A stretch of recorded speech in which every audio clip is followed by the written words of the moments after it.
Microsoft is acknowledging a software flaw in some older versions of Windows and Adobe Flash that allows hackers to attack computer systems. Now, a Microsoft executive says a patch to fix this flaw won't be in place until Election Day, November 8th. Laura Hautala is a cybersecurity reporter at CNET and joins me now. So, Laura, who are these hackers and who are they targeting? Well, Microsoft has said they believe the hackers are a Russian hacking group that has multiple names, one of which is Fancy Bear. And in the past, that group has targeted the DNC, the DCCC, and other political organizations in the Democratic Party. So we don't know for sure how they're using this particular tool and who they're targeting, but that's who they've targeted in the past. And how are they getting into these computers, Laura? So what they're doing is targeting people through their email. It's often called a spear phishing campaign.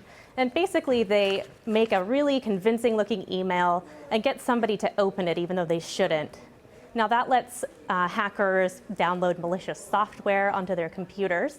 And they're doing that with these two flaws. There's the flaw in the Flash player, as you mentioned, which has been patched. And there's also the flaw in the Microsoft operating system. So that bypasses some important security measures in the Microsoft system. Microsoft was angry with Google for announcing this security flaw on Monday. Why was it a problem for them? Well, they said they were disappointed that Google announced the flaw, and actually it's typically done so that a flaw is announced at the same time that a patch is delivered. So it is a little bit unusual. Google says, well, its policy is if they think a patch or if they think a flaw is critical and it's been 7 days, that they have to tell the public. Whereas Microsoft says they didn't think it was critical because the Adobe half of the equation was already fixed, so hackers couldn't use it anymore. Now, the patch should be coming out next Tuesday, which is traditionally when Microsoft sends out updates to its software on the second Tuesday of the month. Okay, so that was going to be my next question then. Is that just a coincidence, the November 8th fix day? It probably is a coincidence. Microsoft has something called Patch Tuesday or Update Tuesday, where generally on the second Tuesday, that's when they release all their software updates. So is there anything that Windows users can do to protect their own computers in the meantime?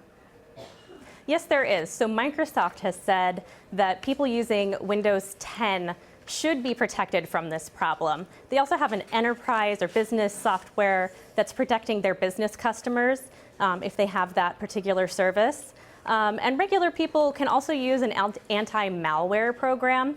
Now that we have all this detailed information about what the exploits are, these companies can update their programs and filter and look through and see if this malicious software is running on our computers. So if you have one of those programs, make sure it's up to date and running, and that will do a lot to protect you as well. All right. Laura Hautala from CNET, thank you so much. Thank you.